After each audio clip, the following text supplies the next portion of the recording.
Most drummers join a band. A rare few become the band. Some walked into a room where everything was falling apart, where labels were ready to pull the plug, where founding members had just quit or been fired, where the whole thing was weeks from collapse and they didn't just fill a seat, they redefined what the band could be entirely. This is not a list of great drummers. This is a list of the 15 times a single drummer changed the entire trajectory of a band's career. Some saves are legitimate, some are overstated. We're going to be honest about which is which. Let's go from 15 down to number 1, the most important drummer save in rock history. Number 15, Alan White, Yes.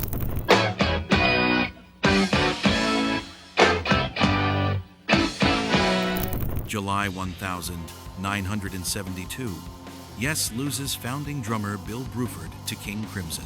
Not a minor lineup shuffle, Beauford was one of the architects of Yes's signature sound, and he walked out right in the middle of recording Close to the Edge, arguably the most technically complex album the band had attempted to that point.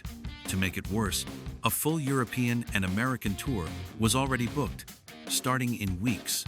The band called session drummer Alan White.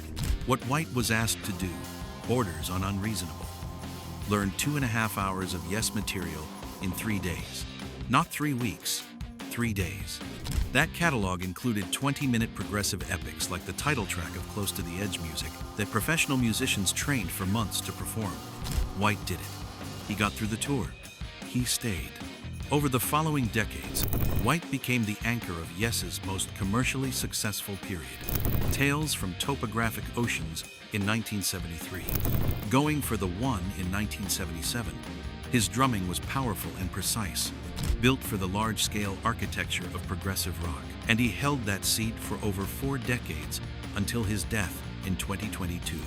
Here's the honest assessment, though. Yes was not dying.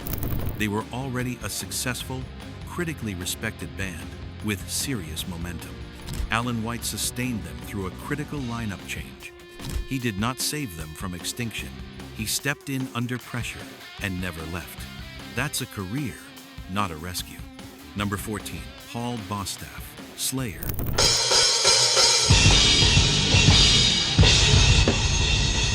Dave Lombardo exits Slayer over a money dispute. If you understand the weight of that sentence, you understand the problem. Lombardo was not merely Slayer's drummer. He was widely considered one of the greatest and most influential drummers in the entire history of heavy metal. His playing on Rain in Blood and South of Heaven had already become textbook material. Losing him was not a normal personnel change. Paul Bostaph stepped in for the Divine Intervention sessions, released in 1994. His double bass work and technical precision were ferocious. Tracks like Ditto Head proved that Slayer could remain a brutal, dangerous band without Lombardo behind the kit. Bostaph returned a second time for a stint from 2013 to 2019, further cementing his role in the band's later catalog. Guitarist Kerry King acknowledged it plainly. Bostaph saved the band's operational capability twice. But again, the honest read, Slayer was not dying. They were thrash legends with an unshakable core fan base. Bostaph kept them dangerous and functional, but the legacy was already secured before he arrived. He maintained it. He didn't build it. Number 13, Mark Zonder, Fate's Warning.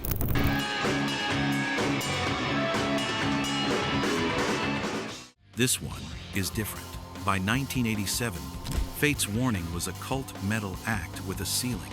Drummer Steve Zimmerman's relatively straightforward approach was limiting what the band could do compositionally. They were stagnant. One more mediocre album and the label was done with them. The band was on the edge. Mark Zonder came in, and the transformation was immediate and total. His first record with the band, No Exit, in 1988, was not an evolution. It was a complete reinvention. Zonder's ability to navigate complex time signatures and progressive metal architecture gave the band an identity they had never had before. Perfect Symmetry in 1989 and Parallels in 1991 established Fate's Warning as the benchmark for progressive metal before Dream Theater overtook them in mainstream visibility. Metal Hammer was clear about it. Zonder didn't join Fate's Warning. he redefined what they could be. The qualification here is reach. Zonder turned Fate's Warning from an act about to be dropped into a respected cult pillar of progressive metal. But they never broke through commercially. The mainstream never found them. He saved them from complete irrelevance and gave them a long, credible career, just not a platinum one. Number 12, Carter Beauford, Dave Matthews Band.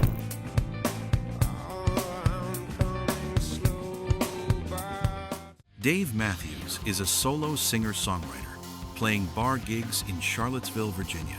His material was eclectic, jazz-influenced, genuinely unusual for the era, and it wasn't connecting. When Matthews recruited Carter Beauford, a jazz virtuoso who had been performing professionally since childhood, the entire sonic identity of what became the Dave Matthews Band locked into place.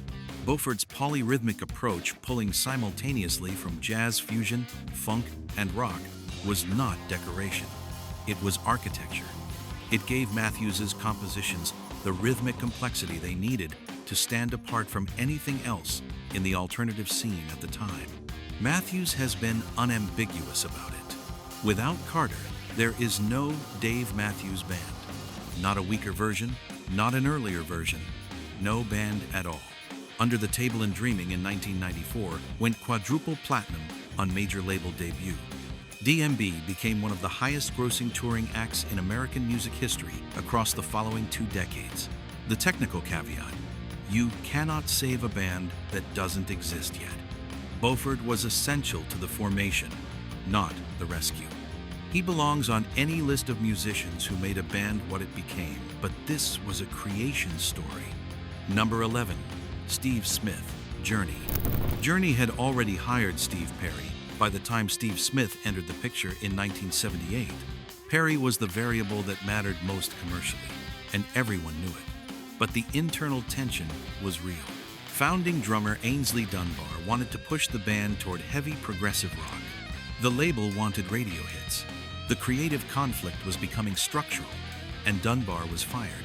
Smith came from a jazz background but was willing to subordinate technique to song.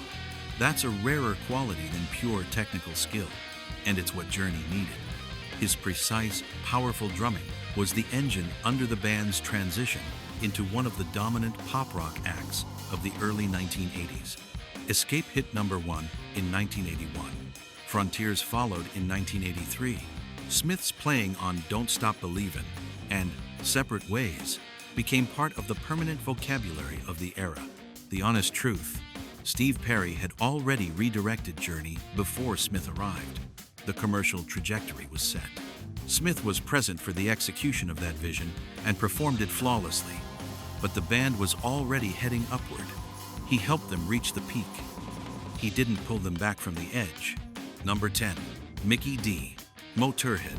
Motörhead fires drummer Phil "Filthy Animal" Taylor after his performances deteriorate beyond a functional level.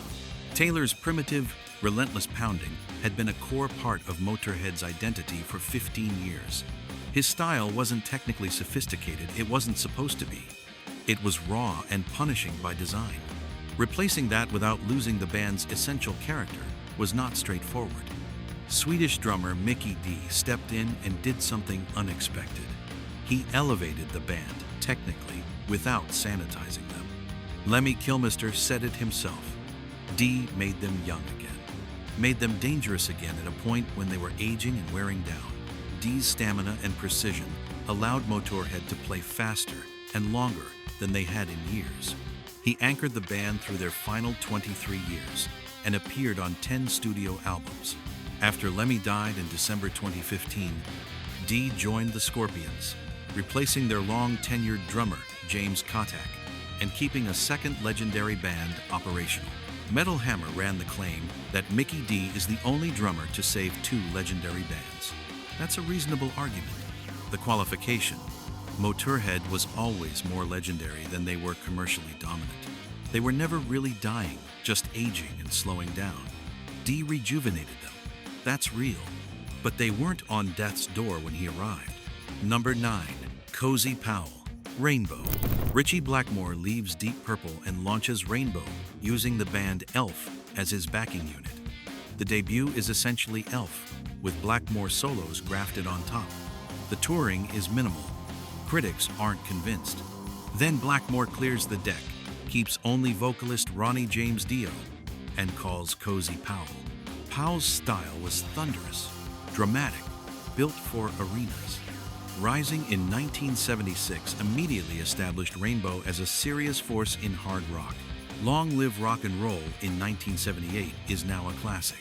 Powell's performances on Stargazer and Gates of Babylon set a new standard for hard rock drumming in that era. Classic Rock Magazine's position has always been that Cozy Powell made Rainbow matter. That's probably accurate. The context: Rainbow was a brand new band, still finding its footing, not a dying one. Powell accelerated their development and helped them reach their ceiling faster than they would have otherwise. That's impact, but it's a different category from saving something that was collapsing. Number 8. Nick Menza, Megadeth. Megadeth fires founding drummer Gar Samuelson during the So Far, So Good, So What sessions. Samuelson's jazz fusion sensibility had been part of Megadeth's technical DNA from the beginning. The band auditioned dozens of replacements. None of them fit. Dave Mustaine was running out of options and patience, and the band's forward momentum was genuinely at risk. Then 19-year-old Nick Menza walked in. What followed was the most productive and critically acclaimed stretch of Megadeth's entire career. Rust in Peace in 1990 is widely considered not just Megadeth's masterpiece, but one of the greatest thrash metal albums ever recorded by any band. Countdown to Extinction in 1992 gave Megadeth their first platinum album and their highest chart position ever. Menza appeared on 5 consecutive Megadeth records covering their peak creative and commercial years. Guitar World framed it accurately. Losing Gar Samuelson should have killed Megadeth. Nick Menza made them immortal instead. This is a legitimate save. The band was in genuine crisis mode. Menza didn't just stabilize them, he pulled them through to their absolute greatest work. Number 7. Taylor Hawkins, Foo Fighters. Dave Grohl records the entire debut Foo Fighters album by himself, all instruments, all vocals. When the band goes on the road, Grohl is out front on guitar and vocals, while session drummers rotate through the drum throne. The setup is unstable. Grohl is stretched too thin. The lineup keeps changing, and the band has no consistent identity or energy. Taylor Hawkins joins in 1997. Everything shifts immediately. Hawkins's dynamic, powerful playing freed Grohl to stop splitting his focus and become a full-time frontman. For the first time, Foo Fighters looked and sounded like a real band, rather than a solo project with a rotating cast around it. The color and the shape, featuring Hawkins throughout, went platinum. Every album that followed it did the same. Foo Fighters became one of the biggest rock bands in the world, selling out stadiums across multiple continents for over 2 decades. Rolling Stone was direct about it. Hawkins transformed Foo Fighters from a one-man project into a generational rock act. Without Hawkins, it's a legitimate question whether Foo Fighters remain a curiosity in Grohl's post-Nirvana career rather than stadium headliners. This was a real save. Number 6. Vinnie Appice, Black Sabbath. Black Sabbath fires Ozzy Osbourne and hires Ronnie James Dio. Enormous gamble. It works. Heaven and Hell in 1980 is a massive success and demonstrates that Sabbath can function and thrive without their original vocalist. Then drummer Bill Ward's substance abuse issues reach a level where he cannot continue. The band is now in a far more precarious position. They've already made one foundational swap and survived it, but losing the rhythm section entirely while the world watches skeptically is a different kind of pressure. Vinnie Appice gets the call in 1980. His double bass approach was something Sabbath had never had before. It redefined their sound for a new generation while preserving the fundamental heaviness. Mob Rules in 1981 confirmed that Sabbath could survive and continue to evolve without their original lineup intact. Appice followed Dio out of Sabbath, helped build Dio's solo band, and returned to Sabbath multiple times across the following decades. 8 different drummers played with Black Sabbath after Ward's departure. Only Appice, according to Guitar World, made audiences stop reaching backward and accept a new foundation. Number 5. Phil Collins, Genesis. Peter Gabriel quits Genesis. The label begins discussing dropping the band. The remaining members, Tony Banks, Mike Rutherford, Steve Hackett, and Collins, audition over 400 replacement singers across 6 months. None of them work. The band is weeks from breaking up with no path forward. Phil Collins, already the band's drummer, suggests he can handle lead vocals while continuing to play. Nobody believes him. He demonstrates it. They believe him. A Trick of the Tail in 1976 is a commercial and critical success. Genesis not only survives, but enters the most commercially successful period of their career. Invisible Touch in 1986 sells millions worldwide and produces multiple top 5 singles. Rolling Stone stated it plainly, Collins didn't just save Genesis from breaking up, he made them bigger than they'd ever been under Gabriel. The honest technical note, Collins saved Genesis as a vocalist, not as a drummer. He was already the drummer. His drumming didn't save the band, his willingness to also become its singer did. That distinction matters for the purposes of this list, which is why he's at 5 rather than higher. Number 4, Scott Travis, Judas Priest. By 1989, Judas Priest was in serious trouble. The synth-heavy direction they'd pursued on Turbo in 1986 alienated their core metal audience. Ram It Down in 1988 was a commercial failure. Founding drummer Dave Holland was fired. Inconsistent performances, personal issues. The situation had become untenable. The emerging thrash scene was making Priest look like a relic. They were on life support. Scott Travis, coming from Racer X, had the double bass ferocity that Priest had never had in their lineup. His first album with the band, Painkiller, in 1990, is now considered one of the greatest heavy metal albums ever recorded. The title track alone reset the standard for what extreme metal drumming could sound like on a major release. Travis's playing made Judas Priest heavier than bands half their age at a moment when their contemporaries were either breaking up or fading into nostalgia circuits. Metal Hammers read on it. Scott Travis saved Judas Priest from irrelevance and proved that the original metal gods could still destroy. Without Travis, Priest most likely dissolves. In 1990, remembered fondly as an 80s institution, but categorized alongside the period's casualties. Instead, they became permanent legends who influenced every generation of metal that followed. This is one of the most legitimate saves on this entire list. Number 3, Nicko McBrain, Iron Maiden. Clive Burr departs Iron Maiden. He had been part of their sound on Killers and The Number of the Beast, foundational albums in the NWOBHM canon. The timing was critical. Maiden was about to make the most ambitious push of their career, attempting to break America and record increasingly complex material that would demand a drummer at the absolute top of the instrument.